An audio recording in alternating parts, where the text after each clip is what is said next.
X और Y की value निकाल लो। हाँ, अब चलते हैं अपन एज वाले क्वेश्चन पे। अब चलते हैं अपन एज वाले क्वेश्चन पे। एज वाला क्वेश्चन भी बहुत ज्यादा पूछा जाता है। एज वाले क्वेश्चन में बच्चों को बहुत कंफ्यूजन होती है। जिस तरीके से मैं बता रहा हूं अगर उस तरीके से समझ लिया तो ये क्वेश्चन कभी दिक्कत नहीं देगा।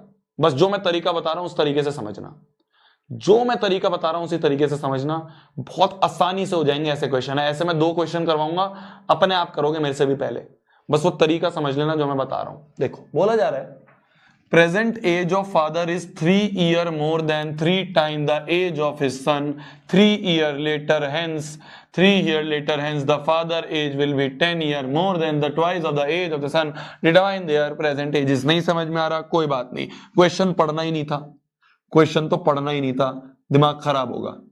बस ये समझ लो किस किस की एज के बारे में बात करी है, किस किस की, फादर की और उसके उसके उसके बेटे की एज की,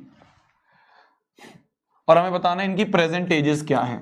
तो लेट प्रेजेंट एज, जैसे मैं बता रहा हूं वैसे ही करना। देखो क्वेश्चन मत पढ़ो, अभी जो मैं बता रहा हूं देखो, let present age of son is X years. मान लो बच्चा जो है वो एक्स ईयर का है, तो अकॉर्डिंग टू क्वेश्चन पहली लाइन पढ़ो। अगर सन की एज अभी एक्स है तो फादर की एज क्या होगी, फादर की प्रेजेंट एज क्या होगी। क्वेश्चन में लिखा है देखो, the present age of father is 3 year more than 3 times the age of son, 3 times the age of son. तो अकॉर्डिंग टू क्वेश्चन अगर बेटे की एज x है तो फादर की एज ये होगी, तो फादर की एज ये होगी। समझ गए, ये क्वेश्चन ने दिया था। अब क्या बोला है क्वेश्चन ने, अब क्वेश्चन ने बोला है 3 ईयर लेटर। बस ये 3 पढ़ो, बस ये 3 वर्ड पढ़ो और कॉमा लगा दो। कितने साल बाद, आगे मत पढ़ो क्वेश्चन को, जितना मैं बता रहा हूं वैसे देखना, जितना मैं बता रहा हूं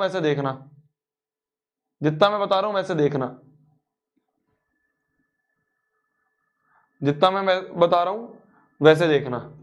तो क्या करना है तुम्हें, 3 ईयर बाद की बात करनी है, आगे मत पढ़ो, बस ये समझो क्या 3 साल बाद की बात करिए, तो अपने हिसाब से लिख लो। अच्छा अपने हिसाब से बताओ 3 साल बाद क्या होगा। 3 साल बाद जो बच्चे की एज है एच डैश वो हो जाएगी x + 3, और 3 साल बाद मेरे हिसाब से जो फादर की एज होगी वो क्या होगी, ये अभी की एज है, इसमें 3 और ऐड कर दो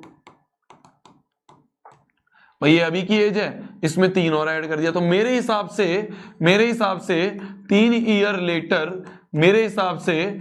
ईयर लेटर फादर की एज f डैश ये होगी और सन की एज h डैश ये होगी। समझ गए।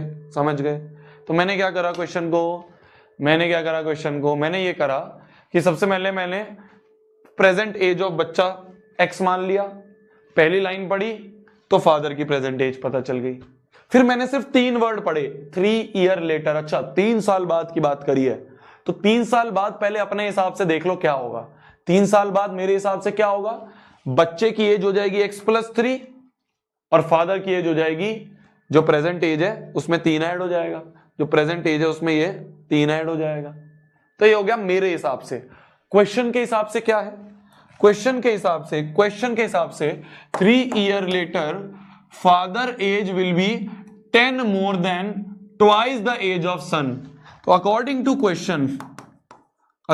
क्वेश्चन जो फादर की एज होगी, अकॉर्डिंग मेरे हिसाब से f डैश ये था, पर क्वेश्चन के हिसाब से f डैश क्या है, father's age will be 10 more than twice the age of son, age of son x + 3 हो गई अब उस समय पे। तो क्वेश्चन के हिसाब से f डैश ये है, मेरे हिसाब से f डैश ये है तो दोनों ही f डैश, तो दोनों को इक्वल कर दो,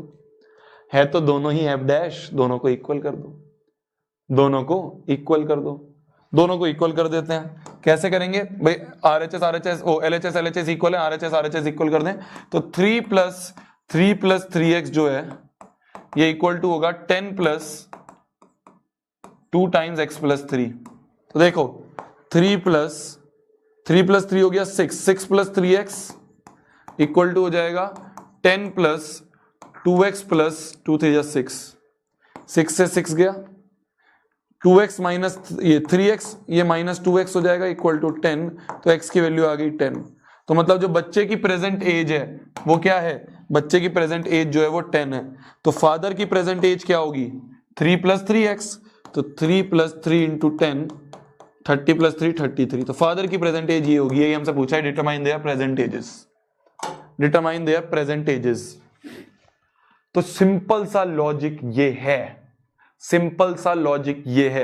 एज वाले क्वेश्चन में मैं तुम्हें सिंपल लॉजिक कर रहा हूं, और अभी फिर से एक और क्वेश्चन करके बताऊंगा, तुम्हें जीडीपी स्क्वायर में भी एक क्वेश्चन दूंगा। ध्यान से समझना, ध्यान से समझना, ध्यान से समझना। बस ये देख लो कितने साल बाद की बात करी हुई है, कितने साल बाद वाली बात करी गई है। 3 साल बाद की बात हुई है ना, तो 3 साल बाद पहले अपने हिसाब से लिख लो, बच्चे की एज ये, फादर की एज ये। मेरे हिसाब से बच्चे और फादर की एज ये है 3 साल बाद। क्वेश्चन के हिसाब से क्या है, ये है। दोनों को बराबर कर दिया, दोनों को बराबर कर दिया, बात खत्म, बात खत्म। एक्स और वाई आ गया, वही हमसे पूछा था। प्रेजेंट एज ऑफ सन जो है वो एक्स है, प्रेजेंट एज ऑफ फादर ये है, वो हमने दोनों एक्स और वाई निकाल लिया, एक्स और एफ हमने निकाल लिया। क्लियर है, क्लियर है,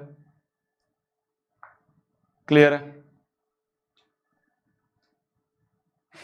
क्लियर है। भैया 2 वेरिएबल नहीं है इसमें मेरी जान, एक f है और एक x है। जरूरी कोई है x और y हो, f भी तो एक वेरिएबल है, f भी तो एक वेरिएबल है, x भी तो एक वेरिएबल है।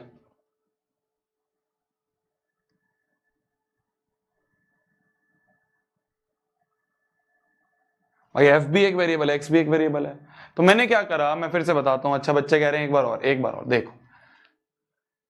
मैंने माना present age of son x है, और क्वेश्चन के हिसाब से क्या बोला था, present age of father is 3 more than 3 times age of son. तो 3 मोर देन 3 टाइम्स एज, तो प्रेजेंट एज अगर सन की x है तो फादर की प्रेजेंट एज ये हो गई।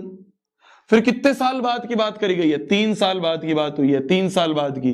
तो 3 साल बाद सन की एज हो जाएगी ये x प्लस 3, और फादर की एज क्या होगी, अगर प्रेजेंट ये है तो 3 साल बाद क्या होगा, इसमें 3 ऐड, इसमें 3 ऐड। तो मेरे हिसाब से f डैश ये होगा। क्वेश्चन के हिसाब से f डैश क्या है, the father age will be after 3 years, ये हेंस नहीं लिखा है, पता नहीं क्यों लिखा है, after 3 years father age will be 10 more than twice age of son, 10 more than twice age of sun.